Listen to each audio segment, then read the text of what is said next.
చక్కెర బర్ఫీ ఎప్పుడు బెల్లంతో చేస్తాము, కానీ ఈసారి మాత్రం చక్కెరతోని ఇలా బర్ఫీ ట్రై చేయండి ఎప్పుడైనా.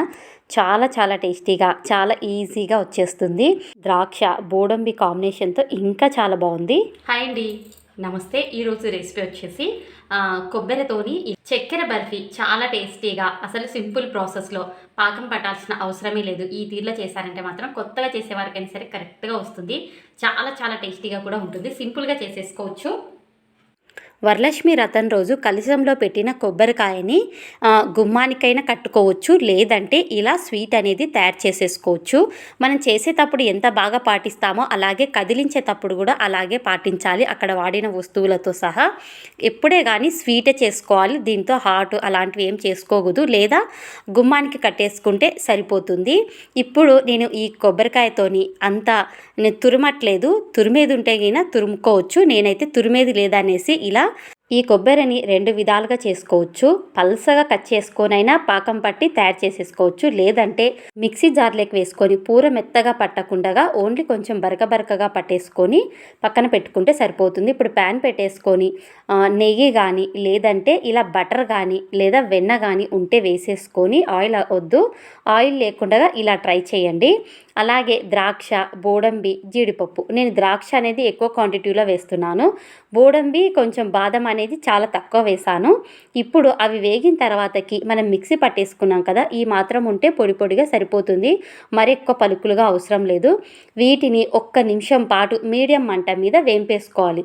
ఇందులో పాలు అనేది కొంచెం తగ్గేంత వరకే, మరి మొత్తం పొడిగా రావాల్సిన అవసరం లేదండి. నాకు ఈ కొబ్బరి అనేది 1 కప్పు మైన్ అయింది కాబట్టి ఈక్వల్ తీసుకుంటున్నాను. షుగర్ వచ్చేసి ఈ కప్పు మైన్ తీసుకున్నాను. ఏ కప్పుతో అయితే మనకు కొబ్బరి అవుతుందో అదే కప్పుతోని కొంచెం తక్కువ షుగర్ తీసుకుంటే కరెక్ట్గా సరిపోతుంది. ఇప్పుడు ఈ కొబ్బరిలో పాలు ఉంటుంది కాబట్టి వాటితోనే ఈ షుగర్ అనేది కరిగిపోతుంది. మనకి పాకం పట్టాల్సిన అవసరమే లేదండి, ఇలా డైరెక్ట్ వేసేసుకోవచ్చు.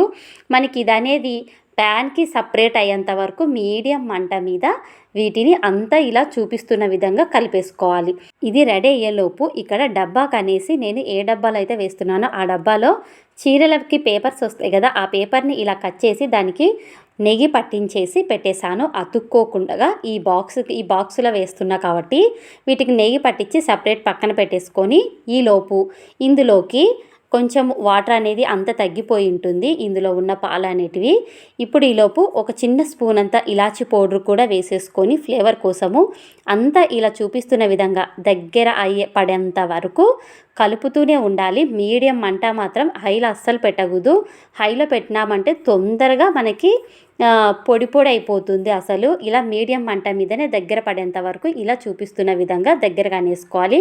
ఇప్పుడు ఈ మాత్రం దగ్గర పడినాక మనం ఏ డబ్బాకైతే నెయ్యి రాసి పెట్టేసుకున్నామో ఆ డబ్బాలో వేసుకొని అంతా షేప్ అనేది కరెక్ట్గా పెట్టేసుకోవాలి. 1 గంట కల్లా చల్లారి మనం ఇలా డబ్బా తిరిగేసి ఇలా కొట్టేసినామంటే ఈజీగా పడిపోతుందండి. ఇలా మనకు కావాల్సిన సైజులు ఏవే ముక్కలు కావాలో ఆ ముక్కల్ని ఇలా కట్ చేసుకోవచ్చు. మనకి ఏ సైజు కావాలో ఆ సైజు. చాలా పర్ఫెక్ట్గా, చాలా ఈజీగా చేసేసుకోవచ్చు కొబ్బరి బర్ఫీ మాత్రము. ఎప్పుడైనా ఇంట్లో కొబ్బరికాయలు మిగిలినప్పుడు ఇలా స్వీట్ అనేది రెడీ చేసేసుకోవచ్చు. పచ్చి కొబ్బరి అనేది చాలా ఫ్యాట్ ఉంటుంది, అలాగే చాలా హెల్త్కి కూడా బెనిఫిట్. ఎంత లైట్గా తింటే అంత మంచిది. ఏ ఫుడ్ అయినా సరే ఎంతవరకు తినాలో అంతవరకే తినాలి, ఎంత లిమిట్లో తినాలో అంత లిమిట్లోనే తినాలి. ఏది ఎక్కువ తిన్నా బాడీకి పట్టదు.